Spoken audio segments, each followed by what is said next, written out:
जय हो जय हो। बहुत अच्छे बहुत अच्छे बहुत अच्छे। वाह भैया, क्या बात है। जिया जिया।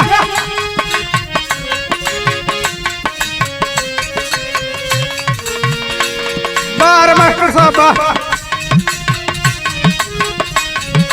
तैयारी बनल है।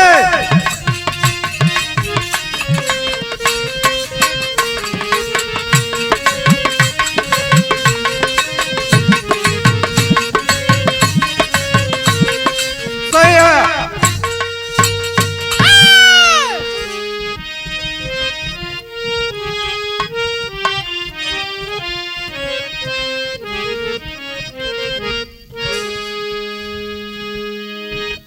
बहुत ही मार्मिक कहानी आप लोग के बीच में प्रस्तुत बा।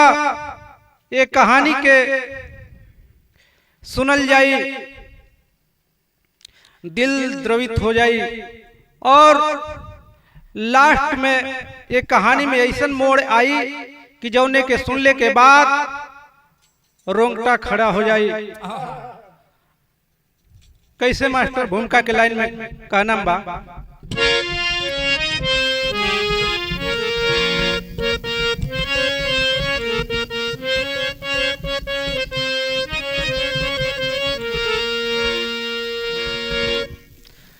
नारी की किस्मत वो असमति को देखो।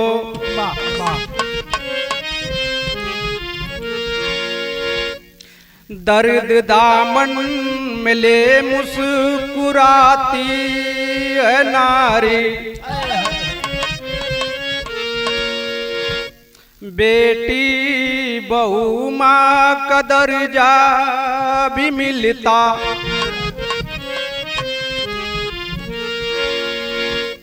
कहीं बनी के ज्वाला जलाती है नारी।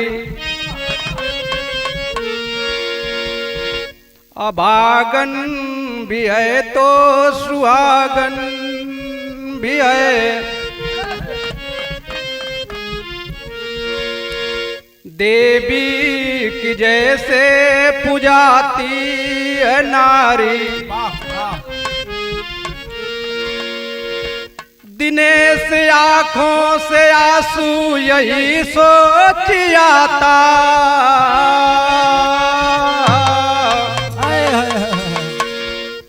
मरते दम तक भी ठोकरी को खाती है नारी।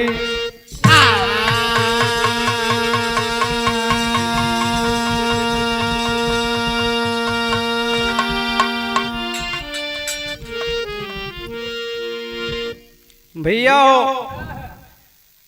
नारी दर्द कष्ट का नाम ही नारी है। पूरे जीवन कष्ट को लेकर के झेलती और उनके पास इतना क्षमता होता है कि उस कष्ट से कभी घबराती नहीं है। गजल लगल मास्टर।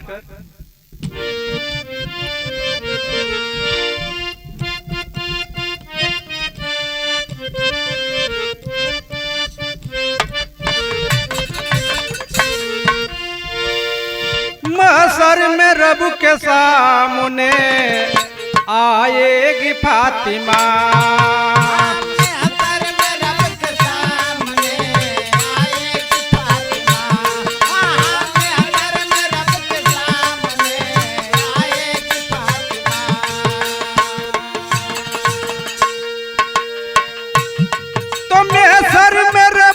सामने आएगी फातिमा। वाह वाह वाह। अनवर को अपना सिर झुकाएगी फातिमा। अनवर को अपना सिर झुकाएगी फातिमा। अनवर को अपना सिर झुकाएगी फातिमा। तो नारी की जिंदगी की कैसी लिखी कहानी। नारी की जिंदगी की कैसे लिखी कहानी, नारी की जिंदगी की कैसे लिखी कहानी। तो नारी की जिंदगी की कैसी लिखी कहानी। वाह वाह। अरे ममता बसे हृदय में, ममता बसे हृदय में, आंखों में लेके पानी। हाँ, ममता बसे हृदय में, आँखों में लेके पानी। हाँ, ममता बसे हृदय में, आँखों में लेके पानी। हाँ, ममता बसे हृदय में, आँखों में लेके जिया वाह। सर के लाइन में कहना है किसे? कैसे? बहुत अच्छे, तैयारी बनल है।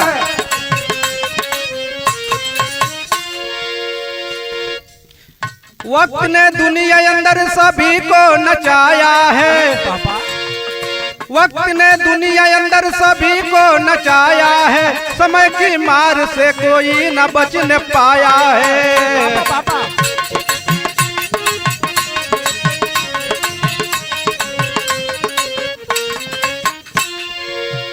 हुआ न होगा ये खुदा न जब तक चाहेगा, किसी में ताकत नहीं जुर्म आके ढाएगा। पापा पापा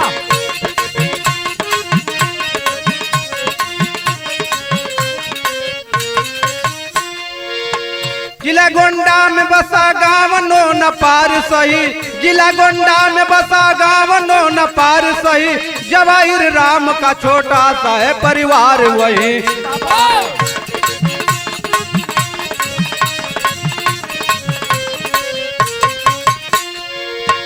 पत्नी मालती की गोद सुनसान रही, पुत्र की चाह में सालों से वह परेशान रही।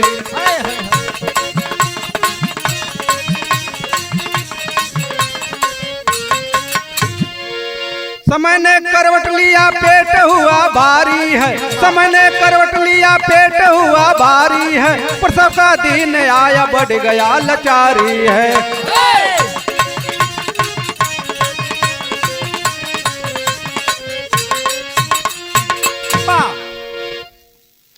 भैया कहानी समझ लिया जा हाँ।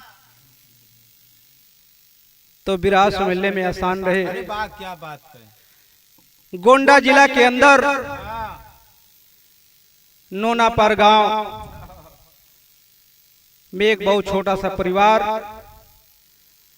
जवाहिर राम, पत्नी का नाम मालती देवी।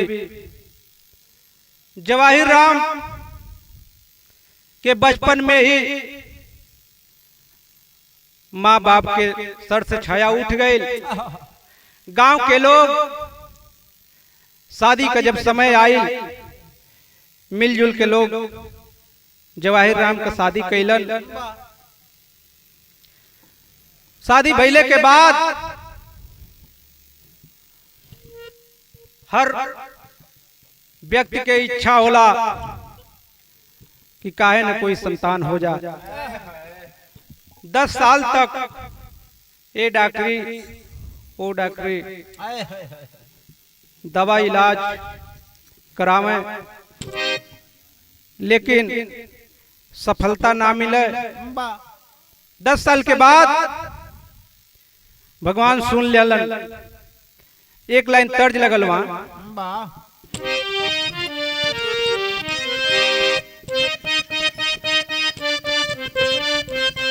जो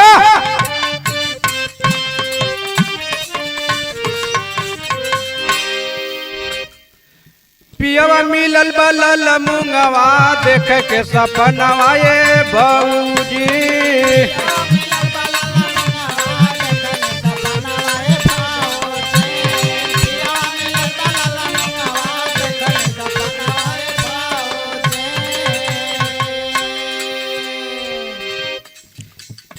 मालती कहलिया सुधारी दर्द होता भारी ए सैया।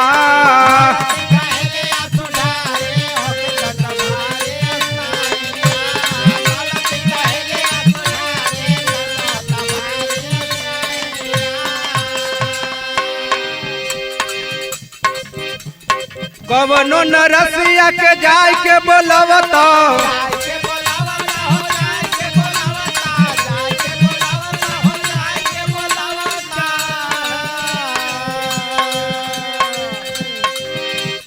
कौनो डकटरिया में भर्ती करवता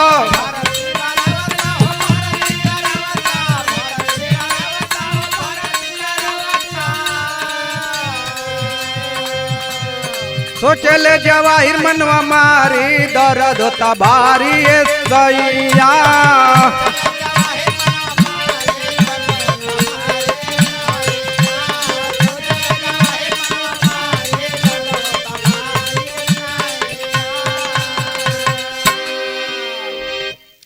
धीरे धीरे जवाहिर की पत्नी मालती का प्रसव का समय करीब आयल।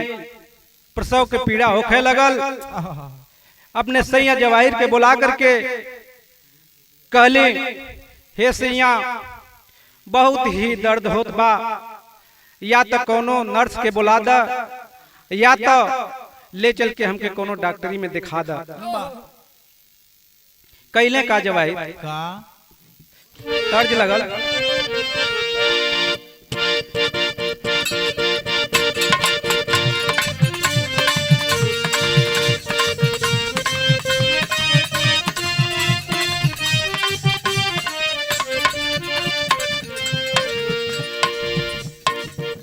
गरम भइल पश्चिम टोली लागे चल जाई गोली। गरम भइल पश्चिम टोली लागे चल जाए गोली। गरम भइल पश्चिम टोली लागे चल जाए गोली।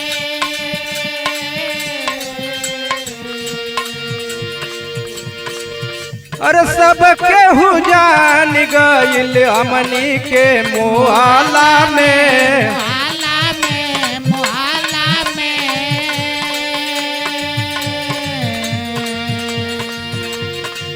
आ छोटकी धराइल बिया भुआरा के गाला में। छोटके धराइल बिया फुआरा के गाला में।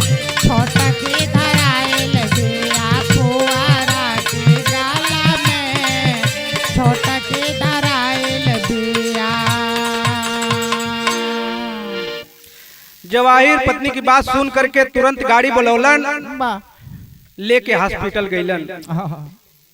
त देर नाही जवाहिर कैले लेके हॉस्पिटल में अइले। देर नाई जवाहिर कैले लेके हॉस्पिटल में गइले। देर नाई जवाहिर कैले लेके हॉस्पिटल में अइले।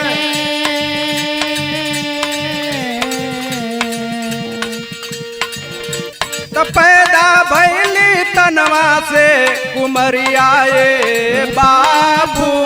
बाबो बाबो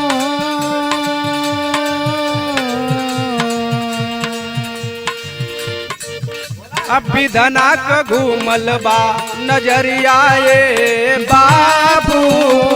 विधाना के घूमल बा नजरियाए बाबू। विधाना के घूमल बा नजरियाए बाबू। विधाना के घूमल बा। पीड़ा प्रसव में इतना बही गइल खुनावा। पीड़ा प्रसव में इतना बढ़ गइल।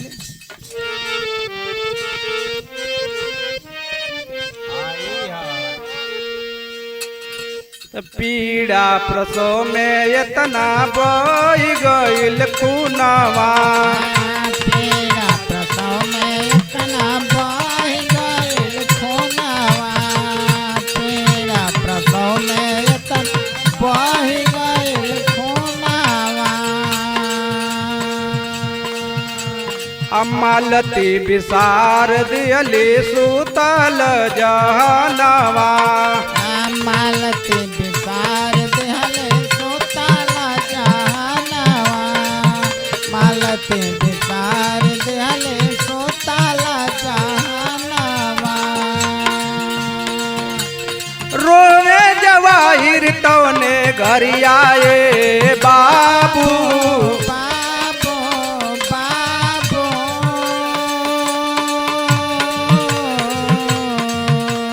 विधना क घूमल बा नजरियाए बाबू बेदाना के घूमल बा नजरियाए बाबू बेदाना के घूमल बा नजरियाए बाबू बेदाना के घूमल बा। हॉस्पिटल में लड़की की पैदाइश में प्रसव के दौरान इतना ब्लीडिंग हुआ कि उसकी शरीर पूरी पीला पड़ गई। मालती पहले से ही एनीमिक थी। शरीर से ज्यादा ब्लीडिंग के कारण ऑक्सीजन लेवल घटता गया। अंत में वह इस दुनिया को छोड़कर चल बसी। हाथ में जवाहिर उस नन्ही सी बच्ची को लेकर के सोच रहा है क्या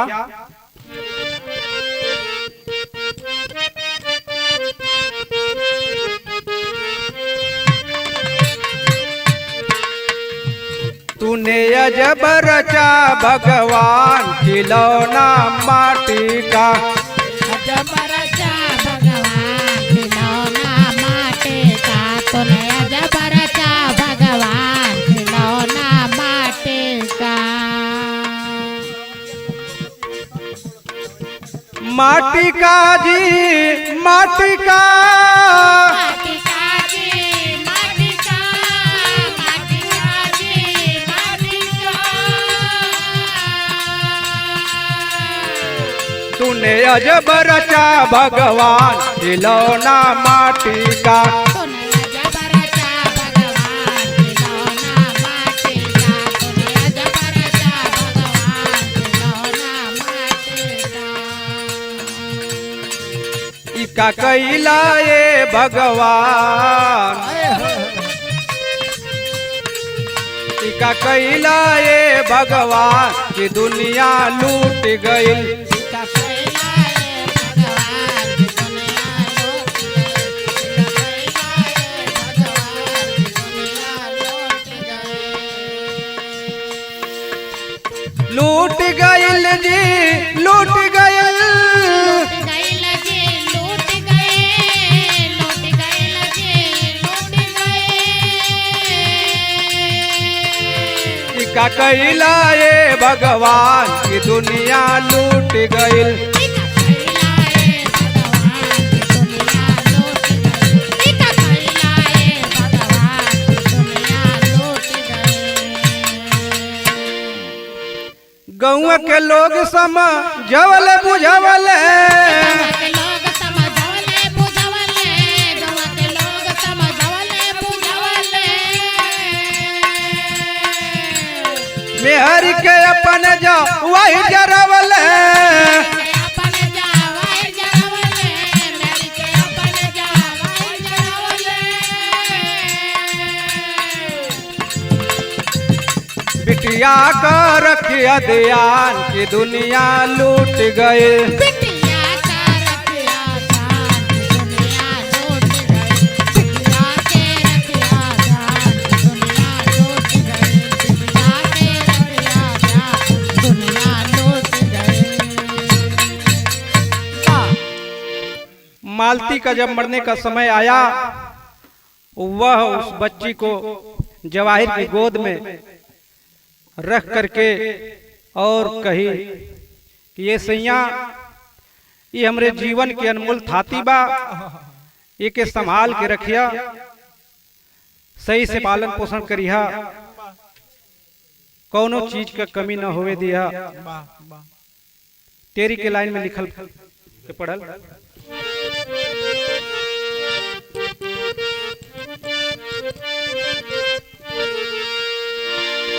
समैया के जिंदगी का जाने ला।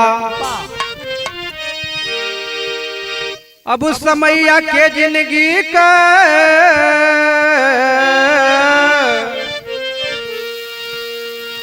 समैया के जिंदगी के जाने ला। पल में का हो जाई सोचा कौने घरिया। समैया के जिंदगी का जाने ला। पल में का हो जाई सोचा कौने घरिया। समैया के जिंदगी का जाने ला।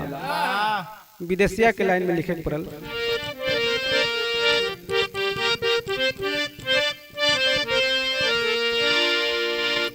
मनवा मनावे लगल दिनवा बितावे लगल। बिटिया का चादनी जवाहिरी रखल नमावा। चादनी हो बढ़े लागल धीरे धीरे पड़े लागल। सोचे जवाहिर बेटी सजी है सपनावा। चादनी सयन भैली चेहरा में चाँद भैली। चिंता समाइल बाटे बाबूजी के मनवा। घर बर खोजे लगल रिश्ता खातिर सोचे लगल। गौआ नारायणपुर में जुटल बाप गुनावा। बहुत प्यार से बिटिया का नाम चांदनी जवाहिर रखलन। वह चांदनी धीरे धीरे सयान भइल बा। धीरे धीरे वह 18 की उम्र भइल। हर माँ बाप को यह इच्छा होला कि अपने बेटी का अच्छा घर बर देख करके और शादी कर दिहल जाए। वह जवाहिर के मन में चिंता होखे लागल। भैया हो केहू के अगर बिटिया सयान हो जाले तब बाप की जिम्मेदारी होला कि अच्छा घर बर देख करके शादी कर दिहल। वहीं नारायणपुर से 20 किलोमीटर की दूरी पर वह मुकेश नाम के लड़का से शादी तय कर दिया। एक लाइन तर्ज लगल यहाँ।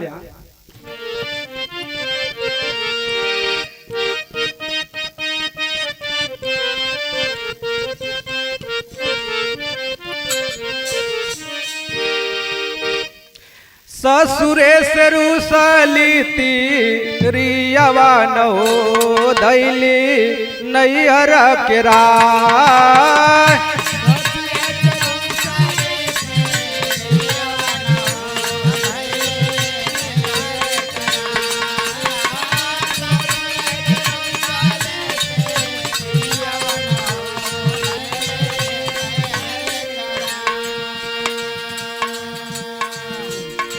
शादी वाला आइल बाटे दीनवा न हो घर में ओके मंगल चार।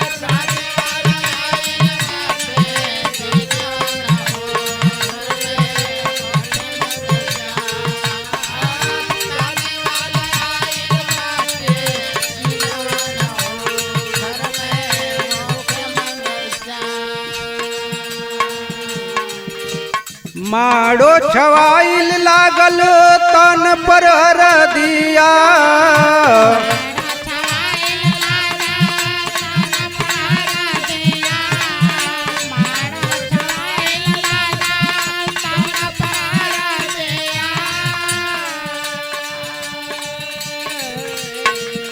दुल्हा मुकेश लेके आइल बरतिया।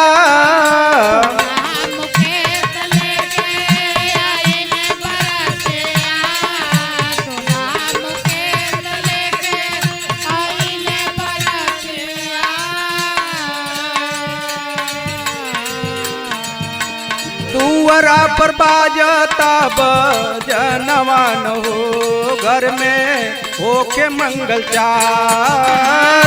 दुआरा पर बाजत बाबा जनवानो दुआरे होके मंगल चार। दुआरा पर बाजे बाबा जनवानो घर में होके मंगल चार।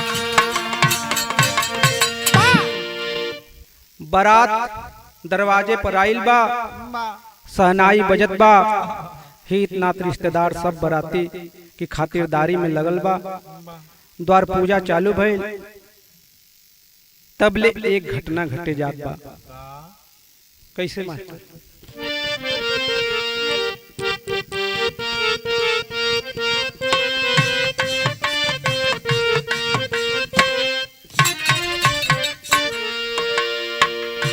बाजत बजनवा रहे होत पर छनवा रहे, होत पर छनवा रहे, सुरद्वार पूजा संस्कार जी। भिड़िया लागल रहे, लोगवा जुटल रहे, लोगवा जुटल रहे, लोग चढ़ल छातावा मजार जी। बरजा हो टूट गइल, कुदरत हो रूठ गइल, कुदरत हो रूठ गइल, गिरल जवाहिर की कपार जी। टूटल गरदनवा बाटे, निकलल परनवा बाटे, निकलल परनवा बाटे, मड़वा में भइल बयानार जी। द्वार पूजा चालू बा, भीड़ दरवाजे पर लगल बा। कुछ औरत दरवाजे पे जाके छत पर बरजा पर चढ़ करके देखे लगले। वह बरजा पर इतना औरतन के भीड़ बढ़ल कि वह बरजा भीड़ के सहना पोलस और टूट करके जवाहिर के सर पर गिर गई। जवाहिर के मुड़ी तुरंत टूट करके और वही धराशायी हो गई। जवाहिर के लेकर के हॉस्पिटल भगले लोग, लेकिन जवाहिर रहे तब तो। इधर दुल्हा के खबर लगल, लोग दुल्हा के कहत बाटे कि यह लड़की कुलक्षणी बा, लेकिन वह मुकेश अपनी कुशल व्यक्तित्व का परिचय देते हुए लोगों के बातों को टाल दिया। नहीं, ये तो कुदरत का करिश्मा है, उसको कोई टाल नहीं सकता। जो होना रहेगा वो हो करके रहेगा। वह शादी के लिए तैयार रहा। तब तक चांदनी के खबर लगल बा कैली का।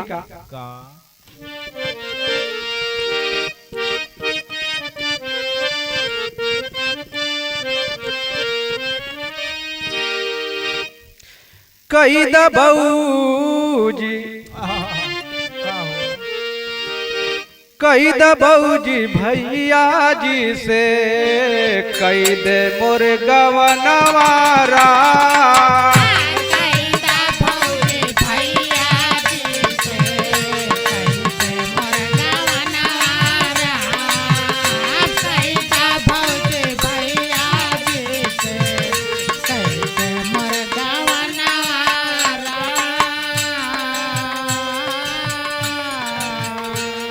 कही दबऊजी भैया जी से,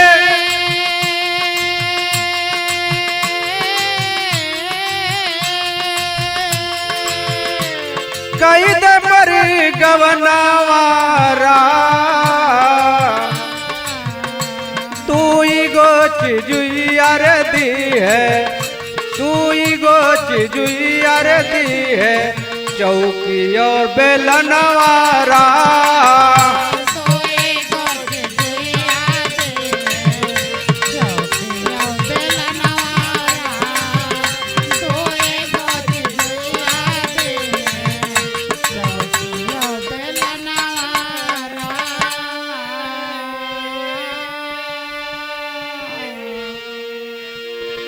चांदनी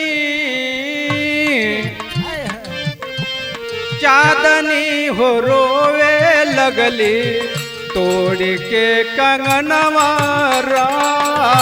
चांदनी हो रोवे लगली तोड़ के कंगनवा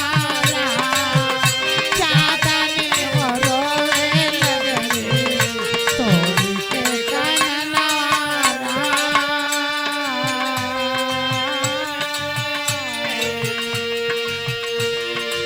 त छोड़ के परैला हमके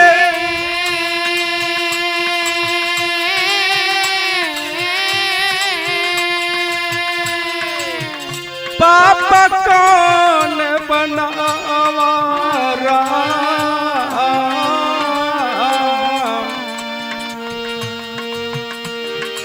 चांदनी हो रोवे लगली तोड़ के कंगनवारा चांदनी हो रोवे लगली तोड़ के कंगनवा चांदनी हो रोवे लगली तोड़ के कंगनवा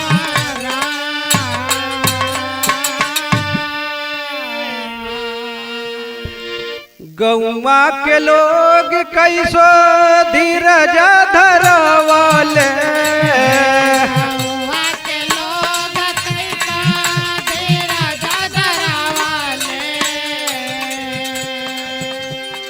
दूल्हा मुकेश से मांग भरवाले दूल्हा मुकेश से मांग भरवाले दूल्हा मुकेश से मांग भरवाले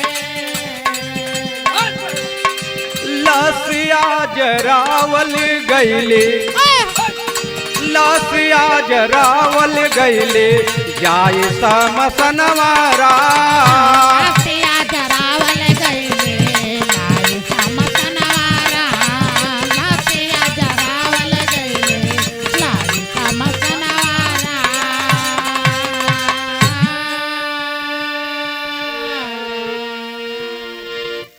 वह चांदनी पूरा की हुई श्रृंगार तोड़ करके पागलों की तरह हो गई। लेकिन लोग समझावत बुझावत पा कि यह करिश्मा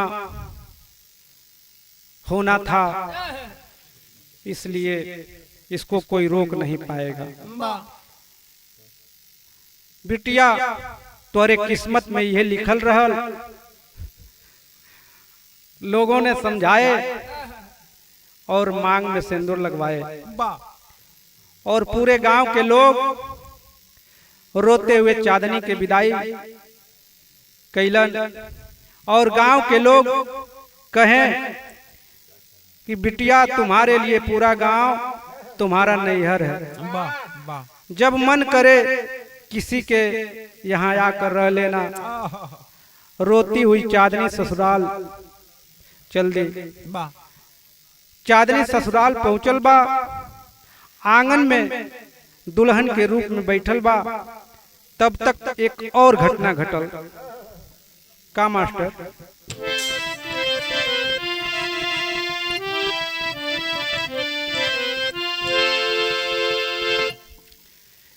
ऐली चांदनी सैया की भवनवा मनवला आगेना। अरे ऐली चांदनी सैया की भवनवा मनवा लागेना। नैहर नगरी हो गईला सपनवा मनवा लागेना। नैहर नगरी हो गईला सपनवा मनवा लागेना। नैहर नगरी हो गईला नैहर नगरी हो गईला नैहर नगरी हो गईला सपनवा मनवा लागे मनवा लागेना। नैहर नगरी हो गईला सपनवा मनवा लागेना। नैहर नगरी हो गईला सपनवा मनवा लागेना।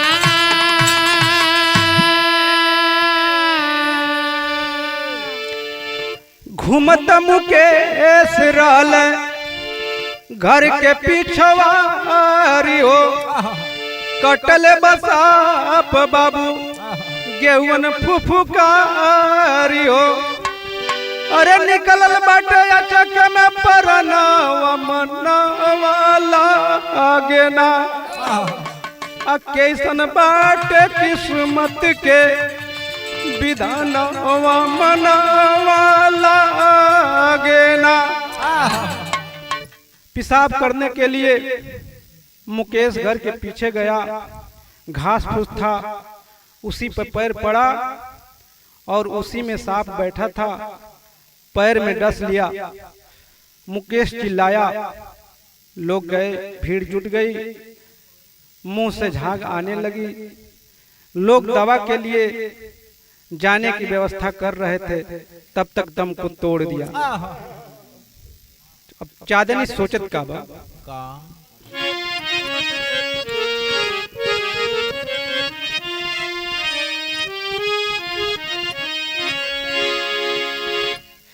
लागे विपतिया केहू के खोला बयनामा भैया।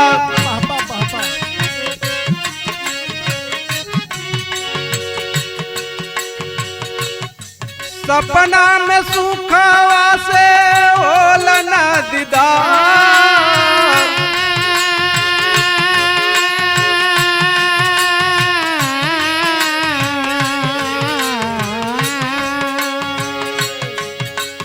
चांदनी रोवेली कैसन मोर की समतिया स्वामी।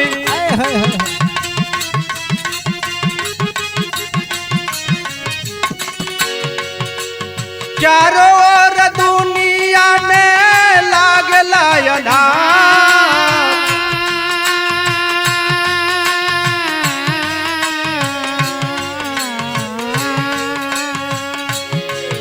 देखऊ न पवली अपनी माई के सुरतिया भैया।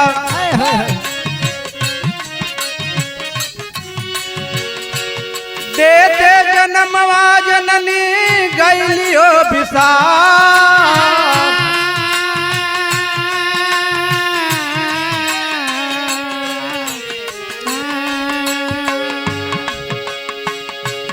माहुर चुनरिया भैली मेहदी मावर भैया।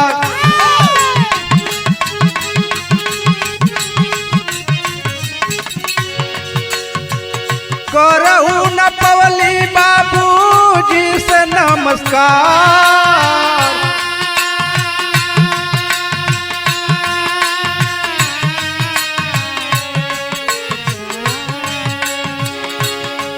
वेनुरा कसाद राधनी लागे भैया।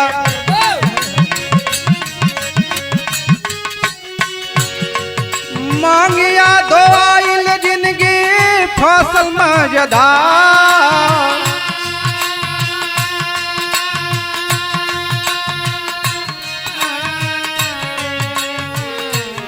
नैहर में जाइब नाही, ससुरे में रब नाही।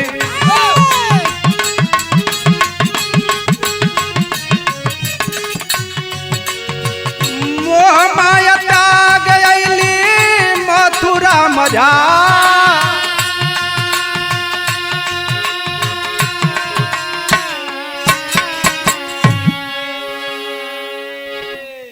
वह चांदनी सोचत बाटे कि जिंदगी में दुख का पहाड़ ही टूट गइल बा भैया। वो जिंदगी में दुख का आना जाना लगा रहता है, लेकिन अगर पूरे जीवन अगर किसी का कष्ट हो तो कभी न कभी उसका हौसला टूट ही जाता है।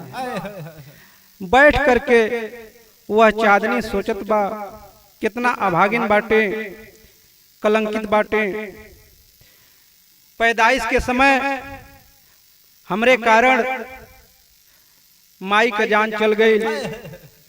शादी के समय द्वार पूजा पर पिताजी विदाई भी ना कर पौलन, यह दुनिया के छोड़ के चल गए।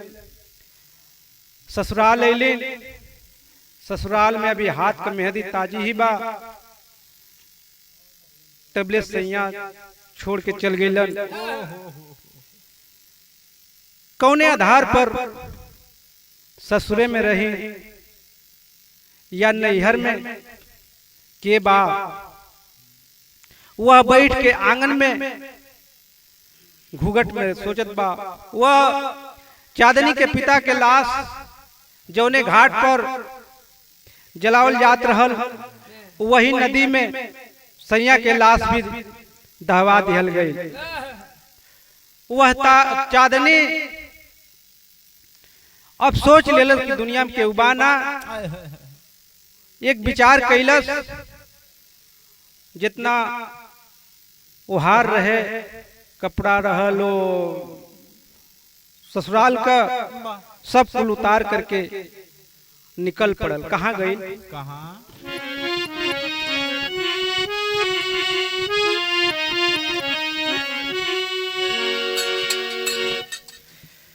तो चांदनी चदनिया फैलाई गईली, आके काधा की चरनिया लपटाई गईली।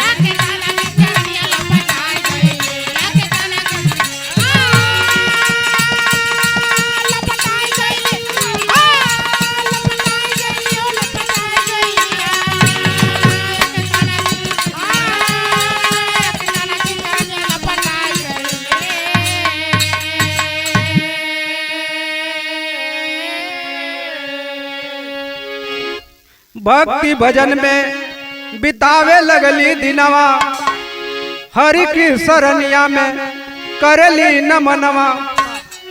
जीवन मुक्ति आपन अपनाई गईली, तया के काधा की चरनिया लपटाई गईली।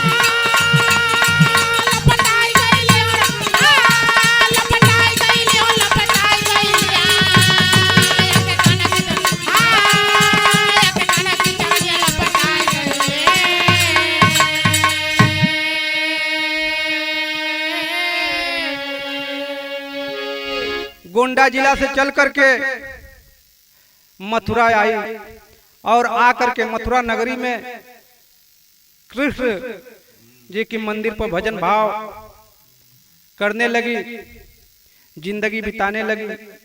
लोगों को भजन के माध्यम से बताने लगी जीवन में कुछ है नहीं, मोह माया सब व्यर्थ है, ईश्वर जब चाहे तब आपसे ले लेगा। अपना जो समझ रहे हैं कल वो अपना नहीं रहेगा। अंतिम लाइन में लिखे पड़ल,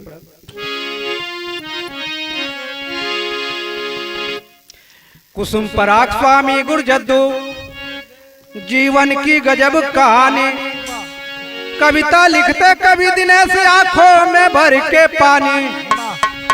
समैया के जिंदगी का जाने ला, जेपी जितेंद्र कहना टरी हो नहरिया। समैया के जिंदगी के जाने ला।